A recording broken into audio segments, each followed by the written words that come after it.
கன்னியாகுமரி மாவட்டத்தில் தமிழக அரசின் சிறப்பு மானிய உதவியுடன் முதற்கட்டமாக 15 கிராமங்களில் பயறு உற்பத்தி பயிற்சி முகாம்கள் தொடங்கியுள்ளதால் விவசாயிகள் மகிழ்ச்சி அடைந்துள்ளனர். முதலமைச்சர் செல்வி ஜெயலலிதா உத்தரவின்படி குறைந்த செலவில் அதிக பயறு மகசூலை பெறும் வகையில் பல்வேறு சிறப்பு திட்டங்கள் தமிழகத்தில் செயல்படுத்தப்பட்டு வருகின்றன. இதனால் தமிழகத்தில் பயறு வகைகளின் உற்பத்தி கணிசமாக உயர்ந்து வருகிறது. இந்நிலையில் கன்னியாகுமரி மாவட்டத்தில் வேளாண் துறையின் மூலம் முதற்கட்டமாக 15 கிராமங்களில் பயறு உற்பத்தி சிறப்பு முகாம்கள் தொடங்கப்பட்டுள்ளன. நாகர்கோவிலை அடுத்துள்ள எறும்புக்காடு பகுதியில் நடைபெற்ற பயறு சாகுபடி குறித்த பயிற்சி முகாமில் வேளாண்மைத்துறை அதிகாரிகள் பங்கேற்று சாகுபடி முறைகள், குறைந்த முதலீட்டில் அதிக லாபம் பெறுவது குறித்து விவசாயிகளுக்கு செயல்முறை விளக்கம் அளித்தனர். மேலும் பயறு சாகுபடி பணிகளையும் தொடங்கி வைத்தனர். மானிய உதவியுடன் பயறு சாகுபடியை ஊக்கப்படுத்தி வரும் முதலமைச்சருக்கு விவசாயிகள் நெஞ்சார்ந்த நன்றி தெரிவித்தனர். ஏக்கரு குறைஞ்சபட்சம் 200 கிலோவாவது உளுந்து கிடைக்கும்.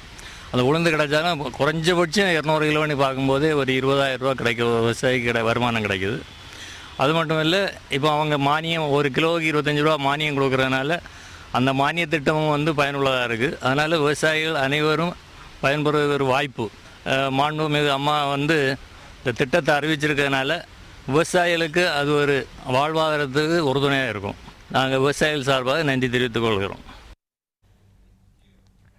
கன்னியாகுமரி மாவட்டத்தில் இதுவரை 100 ஹெக்டேர் அளவில் பயறு சாகுபடி பணிகள் முடிவடைந்துள்ளதாகவும் 2000 ஹெக்டேர் அளவில் சாகுபடி செய்ய இலக்கு நிர்ணயிக்கப்பட்டுள்ளதாகவும் மாவட்ட வேளாண் துறை அதிகாரி திரு சந்திரசேகரன் தெரிவித்தார்.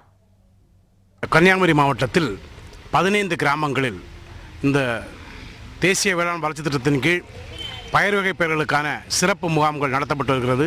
இந்த தேசிய வேளாண்மை வளர்ச்சி திட்டத்தின் கீழ் பயிர் வகை பயிர்களுக்கு பயிர் வகை பயிர்களை உற்பத்தி செய்யும் விவசாயிகளுக்கு உற்பத்தி மானியமாக ஒரு கிலோவுக்கு 25 ரூபாய் மானியம் வழங்கப்படுகிறது. அதுபோல் விவசாயிகளுக்கு விநியோகம் செய்யும் போதும் ஒரு கிலோவுக்கு 25 ரூபாய் மானியம் வழங்கப்படுகிறது. சுமார் இந்த வருஷம் இதுவரை பார்த்தீங்கன்னா ஒரு 100 ஹெக்டேரில் சாகுபடி செய்யப்பட்டுள்ளது. மீதி உள்ள ஒரு 2000 ஹெக்டேரில் பயிர் வகைகள் சாகுபடி செய்ய இந்த வருடம் திட்டமிடப்பட்டு செயல்படுத்தப்பட்டு வருகிறது.